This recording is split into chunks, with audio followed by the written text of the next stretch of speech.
Sir, இப்போ குறைந்த சம்பளம் வாங்கக்கூடியவர்களுடைய சம்பளத்தில் இல்லை அவர்களுடைய லைஃப்பில் இந்த புதிய தொழிலாளர்கள் சட்டம் என்ன மாதிரியான ஒரு தாக்கத்தை ஏற்படுத்தும்? இதனால் என்ன சேஞ்சஸ் அப்படின்னு சொன்னால், நாளைக்கு கிராஜுவிட்டி, அதாவது நீங்கள் வேலையை விட்டு போனாலோ இல்லை ரிட்டையர் ஆனாலோ கிராஜுவிட்டியில் உங்களுக்கு அதிகமாக வர்றதுக்கான வாய்ப்புகள். இப்போ இந்த டேக் ஹோம் சேலரி அப்படின்றது இனி வரக்கூடிய நாட்களில் குறைவதற்கான வாய்ப்பு இருக்குது அப்படின்ற ஒரு பயமும் கூட வந்து எம்ப்ளாயீஸ் மத்தியில் இருக்குது. உண்மையாலே குறையுமா இல்லை எப்படி இருக்கு? குறையும். சேலரியிலேருந்து அடுத்த மாதத்தில் 1000 ரூபா குறையும். கம்பெனி சைட்லேருந்து இன்னொரு 12% கான்ட்ரிபியூஷன் வரும். இப்போ பேசிக் இன்க்ரீஸ் ஆனதுனால அந்த கான்ட்ரிபியூஷனும் இன்க்ரீஸ் ஆகிறதுனால உங்கள் சேலரி கண்டிப்பாக குறையும். வணக்கம் சார். வணக்கம். மத்திய அரசு வந்து 4 தொழிலாளர்கள் சட்டத்தை வந்து கொண்டு வந்திருக்கிறாங்க. இப்போ இந்த சட்டம் பற்றி நிறைய பேர்த்திட்ட பேசும்போது என்ன சொல்கிறாங்கன்னா, இது வந்து கிக் ஒர்க்கர்ஸு, அதே மாதிரி அன்ஆர்கனைஸ்டு செக்டரில் ஒர்க் பண்ணக்கூடியவங்களுக்கு மிகப்பெரிய ஒரு குட் நியூஸுங்க அப்படின்னு சொல்கிறாங்க.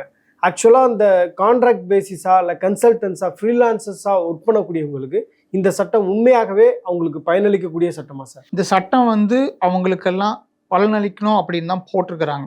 29 சட்டங்கள் இருந்தது. அதாவது ஒவ்வொரு ஃபீல்டுக்கும் ஒரு சட்டம் இருந்தது. இப்போ மைனிங்க்கு தனி, மற்றபடி ஃபேக்ட்ரி ஒர்க்கர்ஸ்க்கு தனி, அந்த மாதிரி தனித்தனியாக இருந்த சட்டங்களை எல்லாத்தையுமே ஒன்றா சேர்த்து ஒர்க்கர் அப்படின்னு இப்போ எடுத்துகிட்டு வந்துட்டாங்க. ஃபர்ஸ்ட் வந்து வேறு ஒர்க்கர்ஸ்க்கு ஒரு ஃபேக்ட்ரி ஒர்க்கருக்கு ஒவ்வொரு மாதிரி இருந்தது. இப்போ வந்து எல்லாரையுமே சேர்த்து ஒர்க்கர். நீ மைனிங்கில் வேலை பார்த்தாலும் சரி, இதில் வேலை பார்த்தாலும் சரி, யூ ஆர் அ ஒர்க்கர்.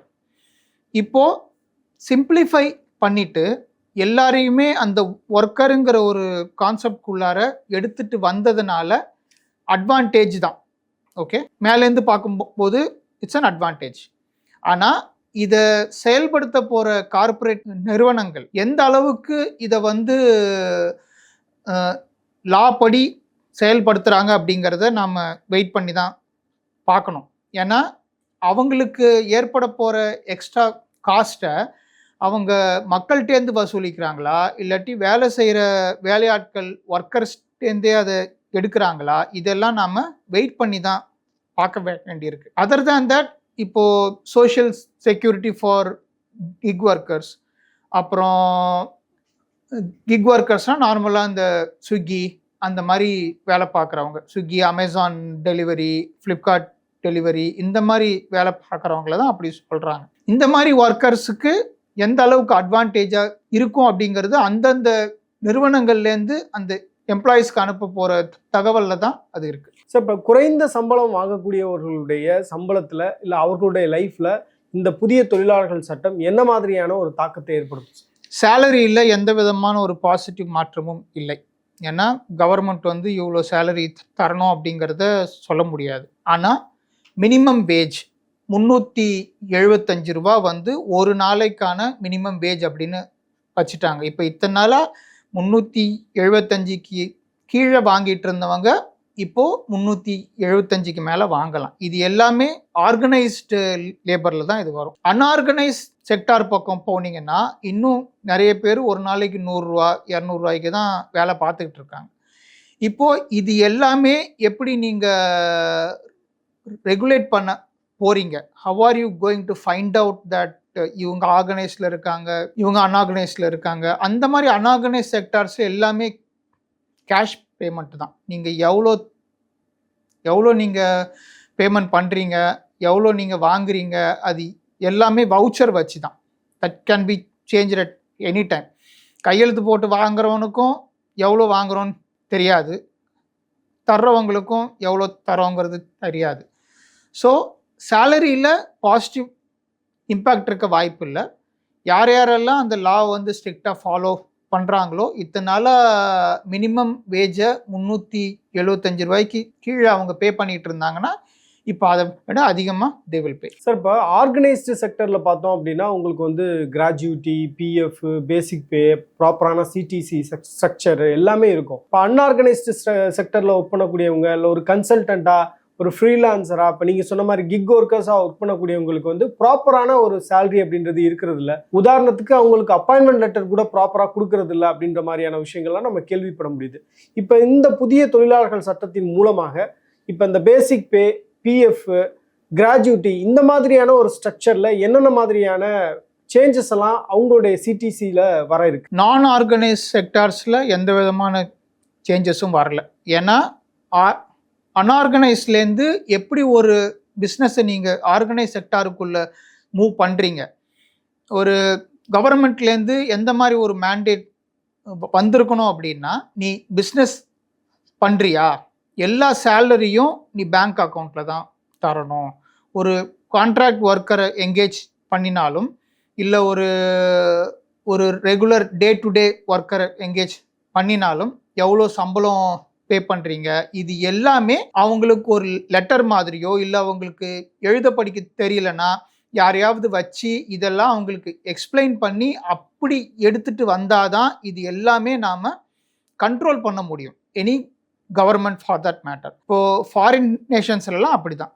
விசாவில் அங்கே போய் ஸ்டே பண்ணுறவங்க அந்த ஊர் அந்த நாட்டோட சிட்டிசன்ஸ் எல்லாருமே எதில் வேலை செஞ்சாலும், ஒரு எலக்ட்ரீஷியன் கிட்ட ஹெல்ப்பராக வேலை செஞ்சாலும் it has to be register. இப்போ அந்த மாதிரி ஃபெசிலிட்டி நமக்கு கிடையாது.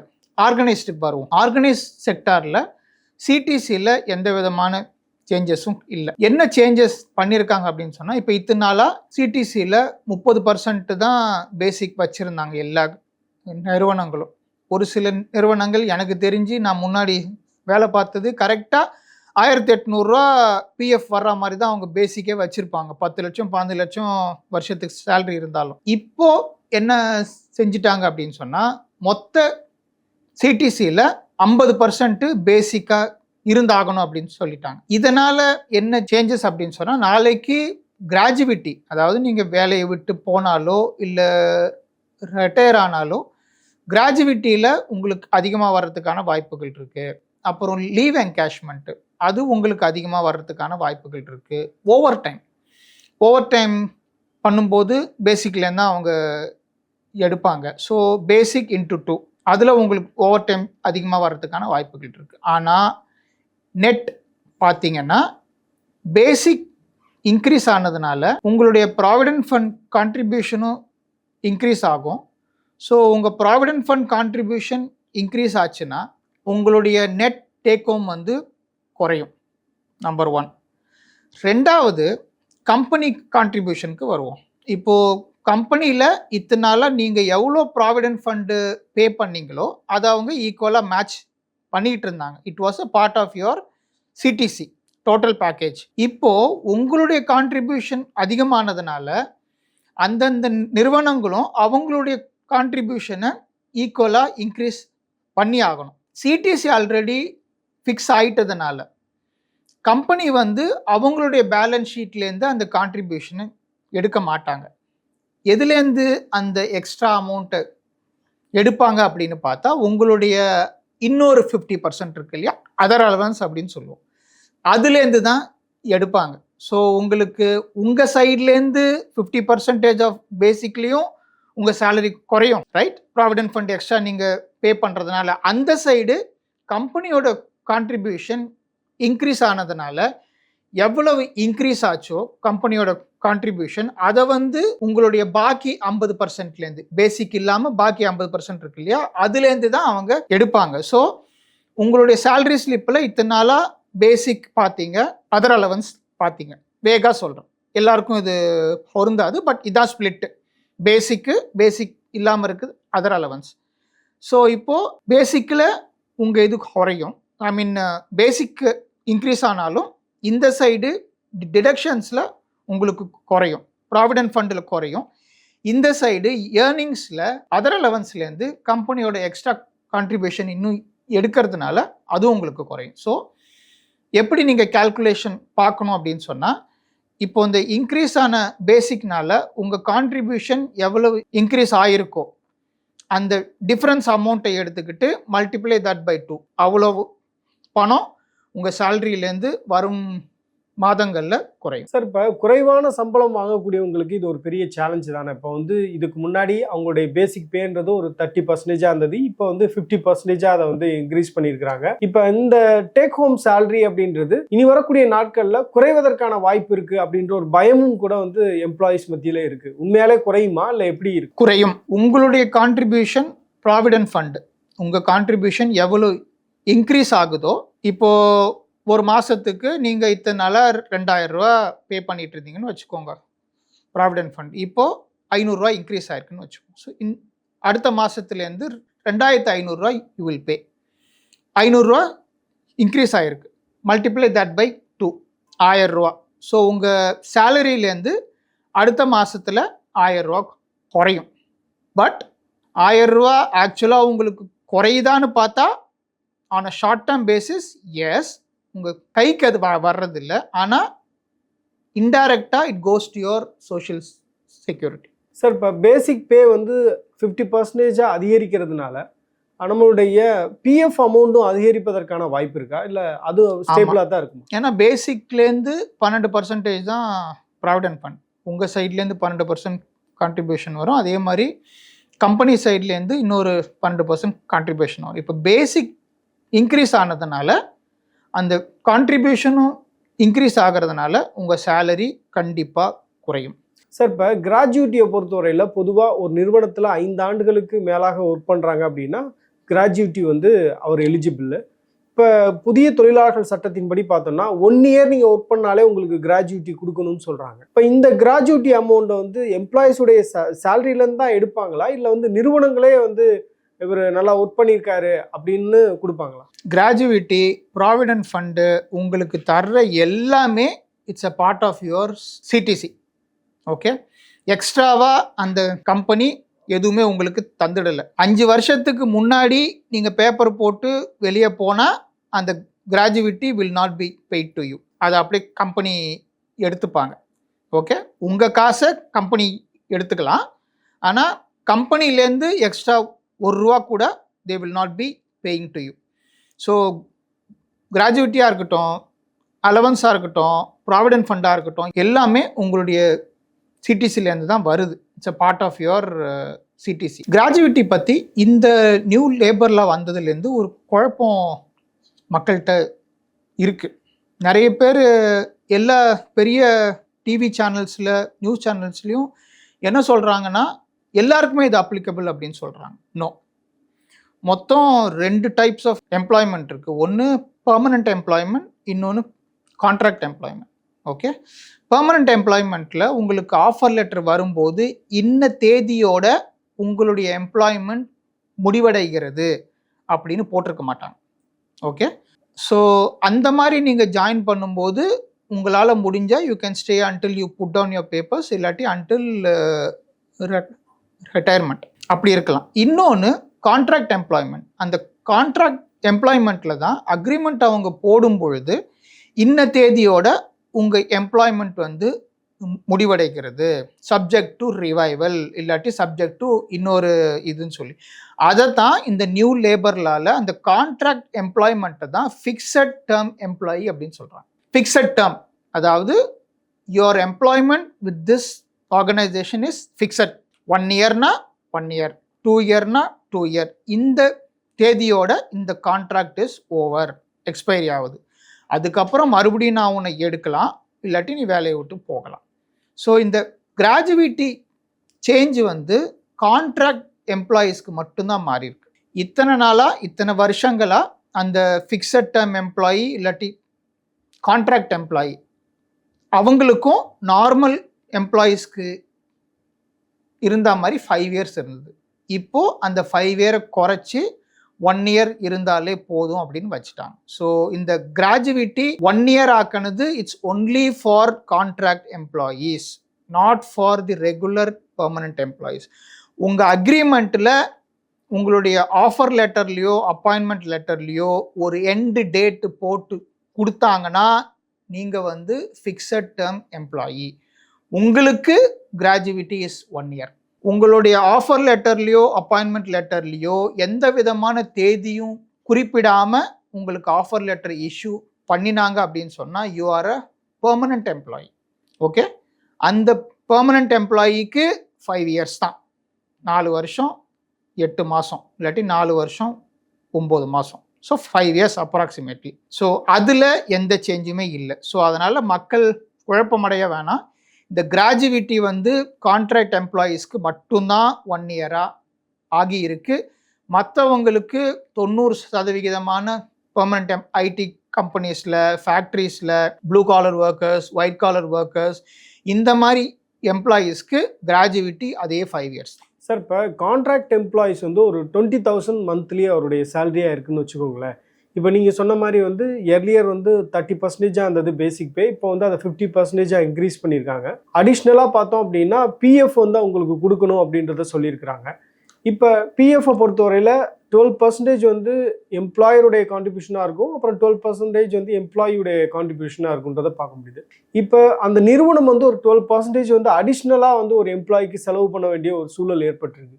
இதை நிறுவனங்கள் எப்படி வந்து செயல்படுத்துவாங்கன்னு நினைக்கிறீங்க? இது எல்லாமே கம்பெனியோட பேலன்ஸ் ஷீட்லேருந்து வராது.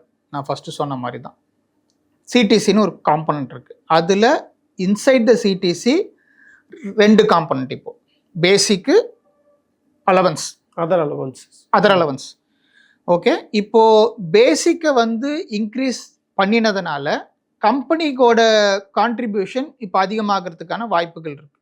ஓகே, ஸோ உங்கள் சைட்லேருந்து உங்கள் கான்ட்ரிபியூஷன் ப்ராவிடென்ட் ஃபண்ட் இன்க்ரீஸ் ஆச்சுன்னா அதே மாதிரி கம்பெனி சைட்லேருந்து இன்க்ரீஸ் ஆகணும். இப்போ ஃபார் எக்ஸாம்பிள் 10,000 நீங்கள் சேலரி, 20,000 நீங்கள் சேலரி வாங்குறீங்கன்னு வச்சுக்கோங்க. 20,000ல் 10,000 பேசிக்கு, அதர் அலவன்ஸ் 10,000. ஸோ இப்போது 20,000ல் அப்ராக்சிமேட்லி இப்போது 10,000ல் 12% எவ்வளோ? 1,200. ஸோ 1,200 இத்தனை நாளாக 30% பேசிக் இருந்துச்சு. 1,000 வச்சுப்போம் அப்ராக்சிமேட்டாக. கேல்குலேஷன்லாம் இப்போது போட முடியல. 1,000 இத்தனை நாளாக நீங்கள் பே பண்ணிகிட்டு இருந்தீங்க. ஸோ இப்போது 1,200 நீங்கள் எக்ஸ்ட்ராவாக உங்கள் பாக்கெட்லேருந்து போடுறீங்க. இதே 200 கம்பெனியும் பே பண்ணி ஆகணும். அப்படி பே பண்ணுறதுக்கு அவங்க எதுலேருந்து எடுப்பாங்க அப்படின்னு பார்த்தீங்கன்னா உங்களுடைய சிடிசிலேருந்து தான் they will take. Other allowance இருக்கு இல்லையா, பாக்கி இருக்கிற 10,000லேருந்து அந்த 200 போகும். ஓகே, ஏன்னா உங்களுடைய நான் ஃபஸ்ட்டு சொன்ன மாதிரி basic, gratuity, provident fund, companies contribution of provident fund, other allowance, இது எல்லாமே சேர்த்து தான் உங்களுடைய சிடிசி வருது. அதுலேருந்து ₹1 கூட எக்ஸ்ட்ராவாக கம்பெனி சைட்லேருந்து வராது. அதனால தான் முன்னாடி உள்ள கேள்விக்கு பதில் சொல்லும்போது சொன்னேன், உங்களுக்கு எவ்வளோ கான்ட்ரிபியூஷன் இன்க்ரீஸ் ஆகுதோ ப்ராவிடென்ட் ஃபண்டில் மல்டிப்ளை தட் பை 2. இந்த கேஸுக்கு ஃபேன்சியாக இருந்தாலும் ஆமாம், வந்து நடைமுறையை பொறுத்தவரையில் அந்த சேலரின்றது அப்படியே தான் இருக்க போகுது, எம்ப்ளாயீஸ்க்கு தான் லாஸ். அப்படி ₹200 இப்போ நம்ம பார்த்த எக்ஸாம்பிளில் ₹200 இன்க்ரீஸ் ஆகிருக்கா உங்கள் சைட்லேருந்து கான்ட்ரிபியூஷன், மல்டிப்ளை தட் பை 2. ₹400 உங்கள் சம்பளத்துலேருந்து குறையும். இத்தனை நாளாக வாங்கிட்டு இருந்த சம்பளத்தில் அந்த ₹400 அக்கௌண்ட் ஆகலை. இப்போது 50% ஆஃப் பேசிக் ஆக்குனதுனால உங்கள் சைடு கான்ட்ரிபியூஷன் மல்டிப்ளைட் பை 2, ₹400 உங்கள் சேலரியிலேருந்து குறையும். பட் ஆனால் வந்து அது ஒரு இன்வெஸ்ட்மெண்ட் தானே சார். ஒரு பிஎஃப் பணம் வந்து உங்களுக்கு மார்க்கெட்டில் அது ரொட்டேட் ஆகும். ஸோ நீங்கள் வந்து ஒன்ஸ் அந்த கம்பெனிலேருந்து நீங்கள் விலகி வேறு ஏதாவது தொழில் செய்யும் பொழுது உங்களுக்கு அந்த பணத்தை நீங்கள் எடுத்துக்கொள்ளக்கூடிய உரிமை இருக்குது. இப்போ ஏதோ ஒரு வகையில் அந்த பணம் வந்து சேஃபாக தானே இருக்குது. இது ஒரு தப்பான விஷயம்னு சொல்லவே இல்லை. ஓகே, மெனி பீப்புள் வந்து on a short term basis தான் பார்க்குறாங்க. லாஸ்ட் வீக் கூட இதுக்கு யாரோ ஒருத்தங்க கேட்கும்போது சொன்னேன், என்னதான் உங்கள் கையிலேருந்து காசு போகிற மாதிரி இருந்தாலும் மாதம் நீங்கள் எக்ஸ்ட்ரா யுவர் சேவிங் அது வந்து காம்பவுண்டிங் ஆகும். ஸோ அந்த மாதிரி ஒரு 15 வருஷம் 20 வருஷம் கேப்பில் இது ஒரு ஷார்ட் டேர்ம் ப்ராப்ளமாக உங்களுக்கு வந்தாலும் தோணினாலும் on a long term basis it's always advantages. Okay, so இந்த 50% ஆக்கினதுனால on a long term base ஒரு 5 இயர்ஸுக்கு மேலே if you are staying, so graduate increase ஆக வாய்ப்பு இருக்குது. இந்த மாதிரி எல்லாம் நடக்கும். ஸோ அதனால் ஷார்ட் டேர்மை பார்க்காதீங்க, லாங் டேர்மை பாருங்கள். இந்த வருஷம்தான் கஷ்டமாக இருக்கும், அதுக்கு அடுத்த 1 or 2 இயர்ஸில் உங்கள் சேலரி இன்க்ரீஸ் ஆகும்போது இட் கெட்ஸ் அட்ஜஸ்டட். சார், நம்ம வியூவர்ஸ்க்காக நம்ம ஒரு எக்ஸாம்பிளோட நம்ம இந்த கேள்வியை நான் கேட்கலான்னு நினைக்கிறேன். ஒருத்தர் வந்து ₹1,00,000 மாத சம்பளம் வாங்குறாருன்னு வச்சுக்கோங்களேன். இந்த மாற்றத்திற்கு பிறகு அவருடைய சேலரி ஸ்ட்ரக்சரில் என்னென்ன மாதிரியான மாற்றங்களாக அவர் பார்ப்பார்? உதாரணத்துக்கு அவருடைய பிஎஃப், அதே மாதிரி அதர் அலவன்சஸில் என்னென்ன சேஞ்சஸ்லாம் இருக்கும்? ஃபார் எக்ஸாம்பிள், இப்போ வந்து நியூ ரெஜிமில் டாக்ஸேஷனில் கால்குலேட் பண்ணிக்கலாம். 1 lakh per month tax free, அதனால் இன்கம் டேக்ஸ் கான்செப்ட் அதில் எடுத்துக்கலாம், காம்ப்ளிகேட் பண்ண வேண்டாம். ஸோ இதில் ப்ராவிடென்ட் ஃபண்ட் மட்டும் எடுத்துக்கலாம். நியூ லேபர் கோடு என்ஃபோர்ஸ் ஆகிறதுக்கு முன்னாடி ஓகே 1 lakh சேலரியில் 30% பேசிக், 30,000 ரூபா பேசிக், 30,000ல் 12% 3,600. ஸோ 1 lakh மைனஸ் 3,600 போச்சுன்னா 96,400 வித்தனால வாங்கிட்டு இருந்தார், 96,400 ரூபா. ஓகே, இப்போ நியூ லேபரில் வந்துருச்சு. சிடிசியில் 50% வந்து பேசிக் ஆக்கிட்டாங்க. ஸோ இப்போ 1 lakhல் 50,000 பேசிக், 50,000 பேசிக்கில் 12% வந்து 6,000 ரூபா. ஸோ 1 lakh மைனஸ் 6,000 உங்கள் சேலரி வந்து 94,000. இதுக்கு முன்னாடி 96,400, இப்போது 94,000.